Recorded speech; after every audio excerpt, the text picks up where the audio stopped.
জয় শ্রীরাম। নমস্কার, ট্রাভেলিং চঞ্চলের পক্ষ থেকে আপনাদের সকলকে আর একটি নতুন এপিসোডে একবার স্বাগত জানাই। আমি এখন আপনাদেরকে নিয়ে যাব অযোধ্যা রাম মন্দিরের ভিতরে।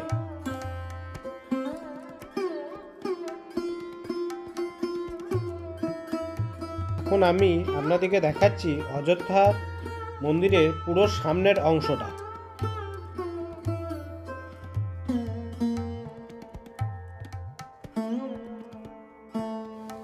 এই মুহূর্তে আমি আপনাদেরকে নিয়ে চলে এসেছি মন্দিরের অন্দরমহলে। এখানে আপনাদের জন্য অপেক্ষা করছে সুন্দর ভাস্কর্য ও শিল্পকর্ম।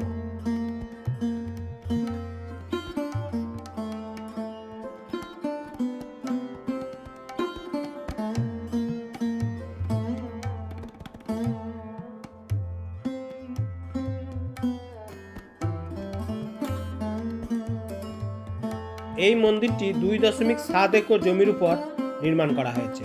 চিফ আর্কিটেক্ট বি চন্দ্রকান্তের তথ্য অনুসারে এই মন্দির নির্মাণের জন্য এখানে কোনো লৌহ ব্যবহার করা হয়নি। এর পরিবর্তে ব্যবহার করা হয়েছে গোলাপি পাথর, গ্রানাইট পাথর, তামা, সোনা প্রভৃতি, যেগুলি খুব উন্নত মানের, যার ভাস্কর্য কলা এক কথায় বর্ণনা করা অসম্ভব। এখন আমি আপনাদেরকে বলবো কিভাবে গর্ভগৃহে যাবেন। রাম মন্দিরে গর্ভগৃহে যাওয়ার জন্য 5টি মণ্ডপ পার হতে হবে, যেগুলি হলো নৃত্য মণ্ডপ, রঙ্গমণ্ডপ, সভা মণ্ডপ, প্রার্থনা মণ্ডপ এবং কীর্তন মণ্ডপ। এখন আমি আপনাদেরকে মণ্ডপগুলি ঘুরে ঘুরে দেখাচ্ছি, দেখতে থাকুন।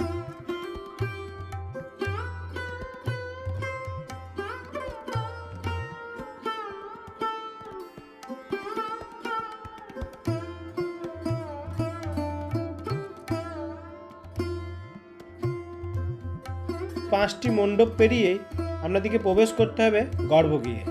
এখানে দেখা মিলবে 5 বছরের রামলালার।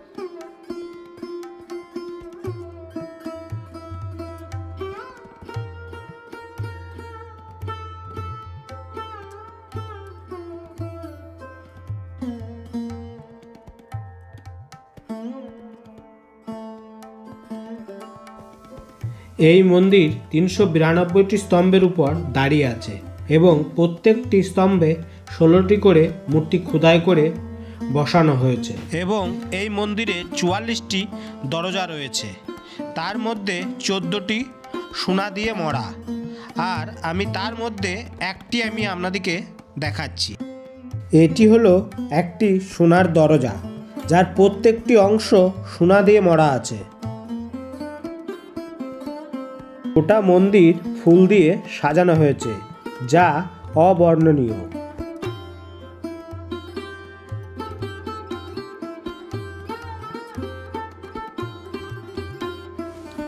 আমি আপনাদেরকে এক নজর দেখাচ্ছি সন্ধ্যা নামার সঙ্গে সঙ্গেই কেমন আলোয় আলোকিত হয়ে গোটা রাম মন্দির সেজে উঠেছে।